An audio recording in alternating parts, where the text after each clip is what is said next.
Paciência, coração. Na Odisseia, quando Odisseu, Ulisses, consegue finalmente voltar para casa e ele vê a amada dele, a mulher dele, Penélope, cercada de pretendentes prontos para ocupar seu lugar, ele diz baixinho para ele mesmo: paciência, coração. Como se ele estivesse falando com ela. Na vida é a mesma coisa. Nem sempre é fácil, mas em certas situações basta observar, analisar todos os aspectos, respirar fundo por um minutinho e dizer a si mesmo: paciência, coração, antes de tomar qualquer atitude, falando com o próprio coração. Na verdade, e essa é uma metáfora da filosofia, com o próprio timo, que vocês sabem fica atrás do coração.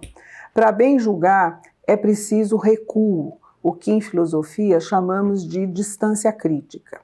Ora, a palavra crítica também vem do grego, né? Em grego, crino, o juiz.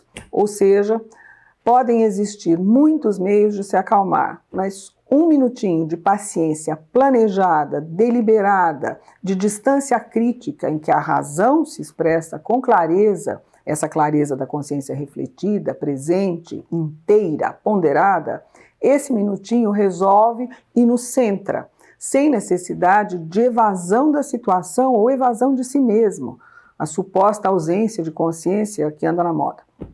Eu digo suposta porque me parece improvável que um ocidental consiga um único minuto de vida sem consciência.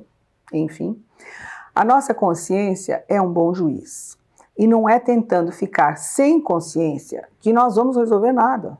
Mas isso de tentar abrir mão deliberadamente da consciência é outra discussão.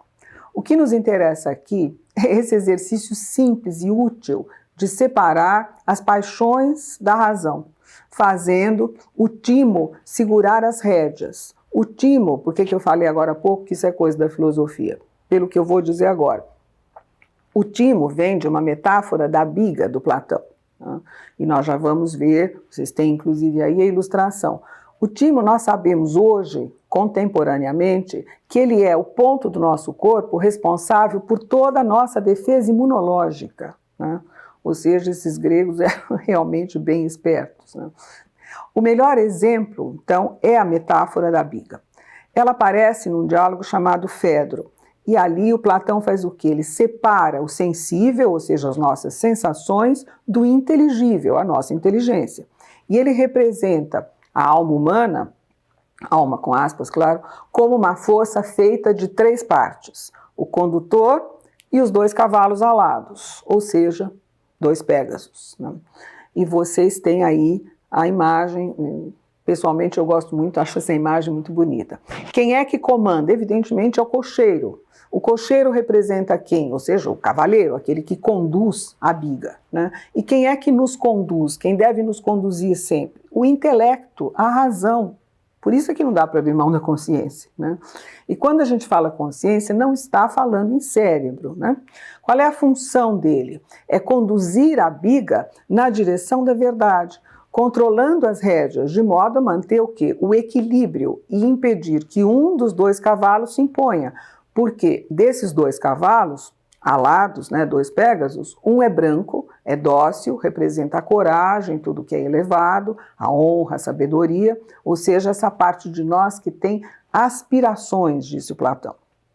O outro cavalo é negro, ele é atraído por tudo que é chão-chão, ele representa o nosso lado irracional, as paixões, as pulsões, os apetites, aquilo que depois o Freud chamou de tudo aquilo que é reprimido, e eu não vou falar do Freud, os desejos, a desmedida.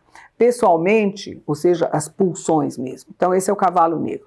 Pessoalmente, eu não conheço metáfora mais clara sobre a alma humana.